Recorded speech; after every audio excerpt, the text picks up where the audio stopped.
Hello everyone, I'm Jesus and welcome to the next episode of The Road to Old School MTG. In this video I have round 2 of the Alpha Beta 40 World Championship held at Dave's Time Warp in Cedar Grove, New Jersey. I personally did not participate in this event, but I recorded some of the matches. There was also a live stream, and I will be including the video review of the live stream in the description.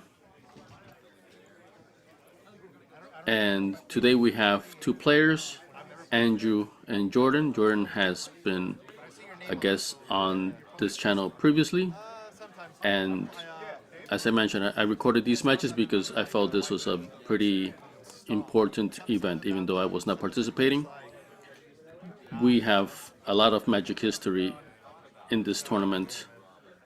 I think most of these cards, if they get used at all, will probably get used for online tournaments.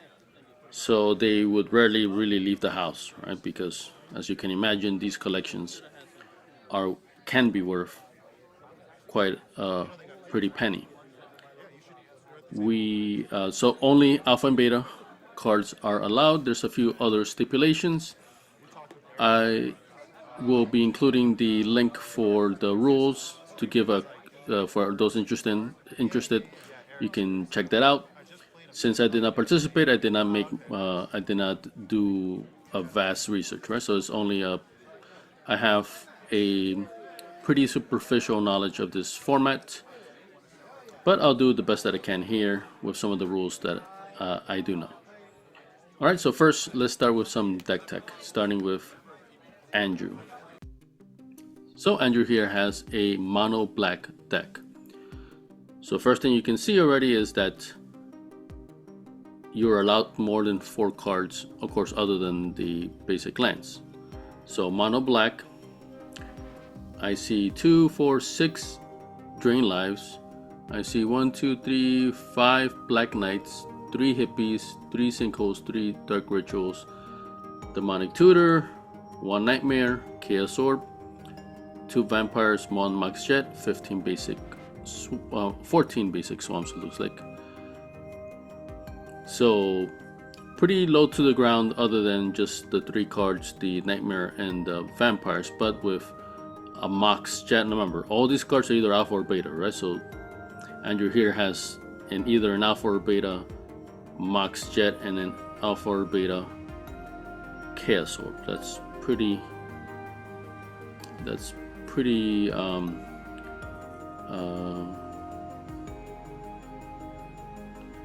pretty important cards in the history of Magic. And yeah, so as I was just walking around this event, it was, I really felt the history of the game really coming to life. Of course, we also see that demonic tutor as well. So it seems to be a very fast deck, especially if you can get that early dark rituals. Even if they come in late game with the 6 drain lives, they could still be put to use. So pretty solid deck and very impressive collection. Alright, so now let's go into Jordan's deck. Jordan here has a white and red deck. So we see 1, 2, 3, 4, 1, 2, 3, 4, 7 mountains, 1, 2, 3, 4, 5, 6, 7, 8, 10, 9 plains, something like that. So for the first of all, one of the rules is you have to have 40. So as the name implies, AB40, it has to be exactly 40 cards decks. You cannot have more or less, and no sideboards. So whatever you have, including your 40 card deck, that's all you're ever going to play with in the tournament. For the white side, I see 2 Sarah Angels, pretty nice. 3 swords, nice. 3 disenchants, Wall of Swords, I think that's called. So we have here a main deck COP red. I think red is pretty strong in this format. Balance, very nice. Reverse damage.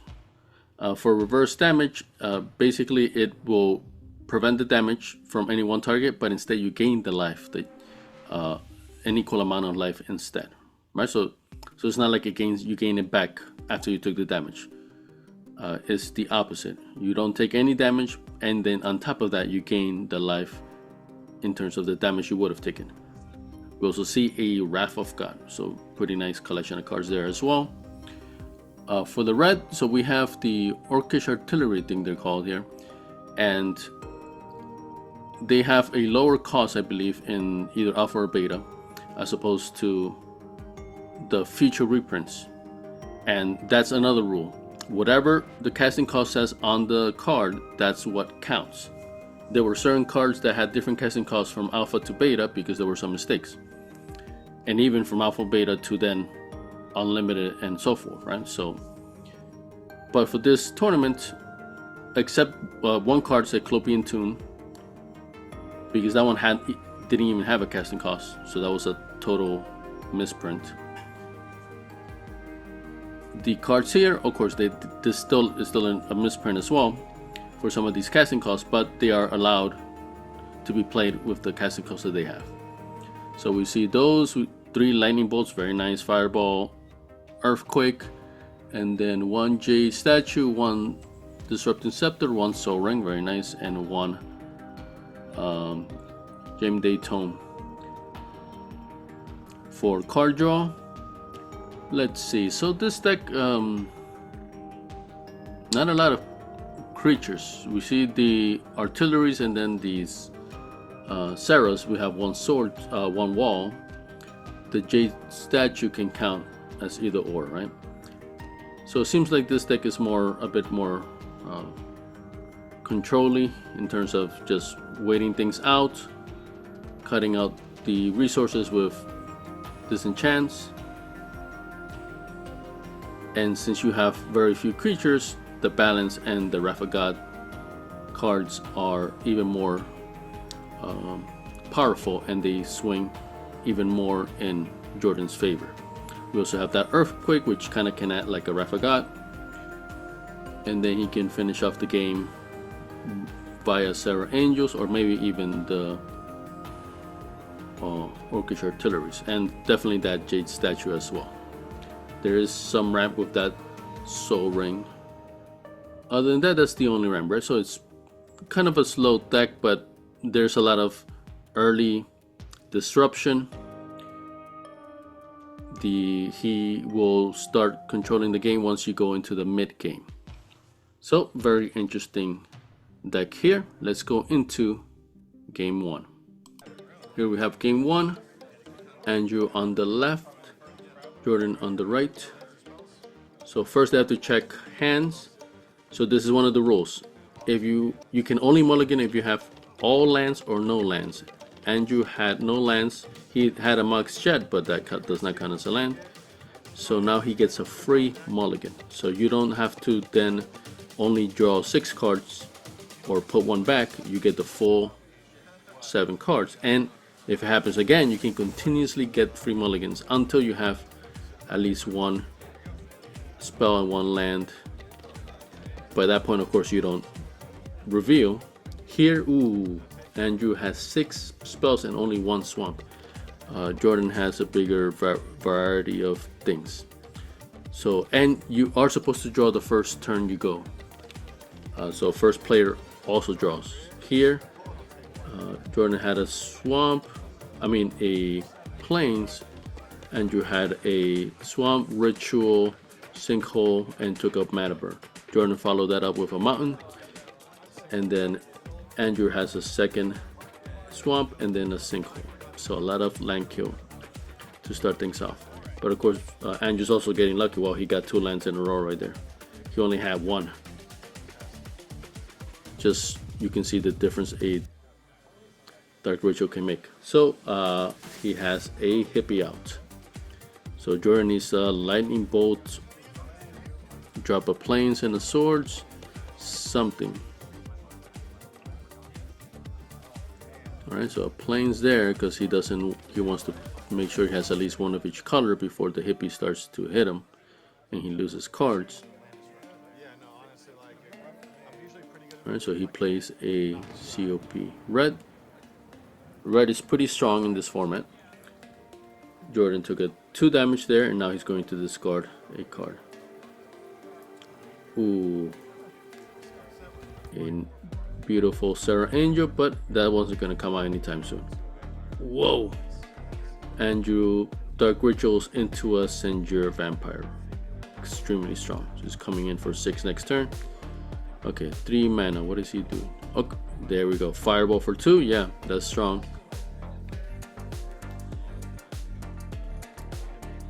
But he gets another hippie to follow it up. Takes another 4. He's at 14. So I see another Sarah. So Jordan is spreading out his cards because for Chaos Orb, the ruling is the old ruling where whatever it lands on, it destroys. So you can destroy more than one card as long as it lands on it. Alright, so reverse damage here. So instead of taking 4 damage from the vampire, Jordan is going to gain 4. He takes 2 from the hippie still, but then that means he nets 2 life. He's at 16 now, but he still took 2 from the hippie, and then that's a discard of this another Sarah Angel. Wow. So that's why Jordan is spreading out his cards there, just in anticipation for a Chaos Orb to hit. Alright, so Jade Statue, but that's it. He's going to lose his last card. I see a Black Knight in Andrew's hand. Jordan gets attacked for 6, discards a disenchant.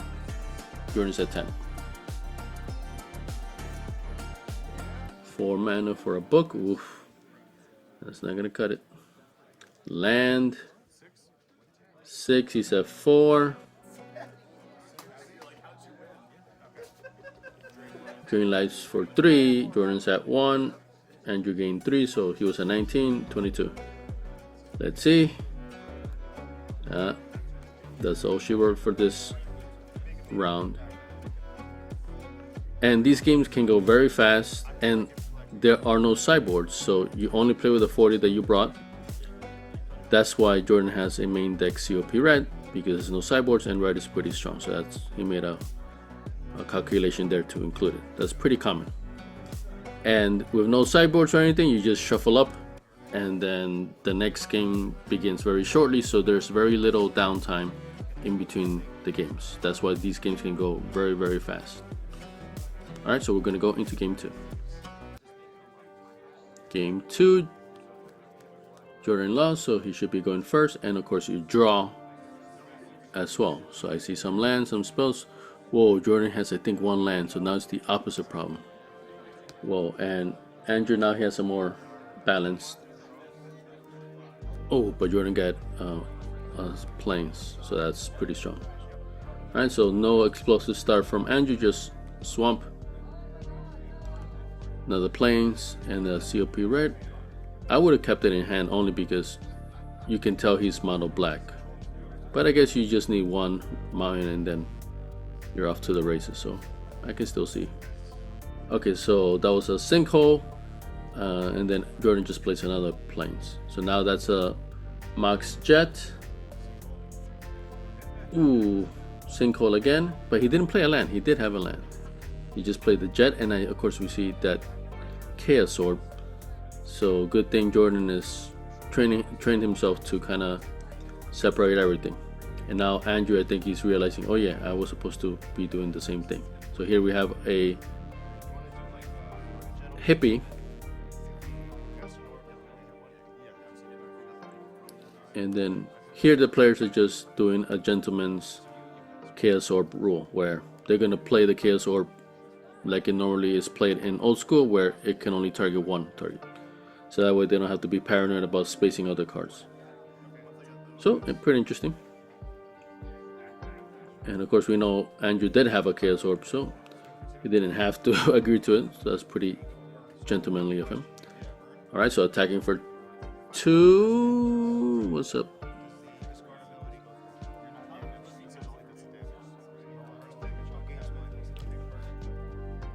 Okay, reverse damage. So he gained 2, so he's at 22. But Andrew played a. Whoa, we see a Nightmare in hand. He played a Sinjur Vampire though. Okay, so Jordan is getting no red, and without the swords, there's not much help there. So attacking for 6, ooh, he took it. Drops to 16 and is losing a card. Disenchant. Alright, that's. But honestly, yeah, now he doesn't know, but he's gonna hit that. Yeah, he hits that nightmare. He disenchants because he had 2 disenchants. But if he had disenchanted at the previous turn, he wouldn't have cast. He would have cast only the Senjir now, and then he was 1 turn away after that for the vamp. So everything would have been waited 1 extra turn. Of course, Jordan doesn't know that. Ooh, we got a source there, so that's nice. 26 for Andrew. Jordan's still going to take 6 though, drops to 10. And loses a card. Buck, that's not doing anything. Okay, wow, so I think Jordan did have a balance in his deck, I believe. Yeah, I'm pretty sure. I don't see it in his hand though. At this point, without red, and even with red, I mean he can't, you know. And then Andrew's keeping him off because he knows he doesn't want him to get that 5 mana for the Saros. And Jordan hasn't even been close to 5 mana in the first or the second game. Okay, we got a mountain there. So that was a Chaos Orb flip, right? So remember, all these cards are alpha or beta. So you just saw a player flip in alpha or a beta Chaos Orb live here. That's pretty dope. Alright, so Jordan had a artillery, but that's a non-flyer. The 6 damage still goes through. Jordan's at 4, loses a card, and then he just drain lives him for 4 exactly, and the game is over. Wow. Wow. So these games can go very, very fast, like you're seeing, especially without sideboards and so forth. So that was a pretty intense match. This was round 2 of the Alpha Beta 40 World Championship. Thank you guys for watching.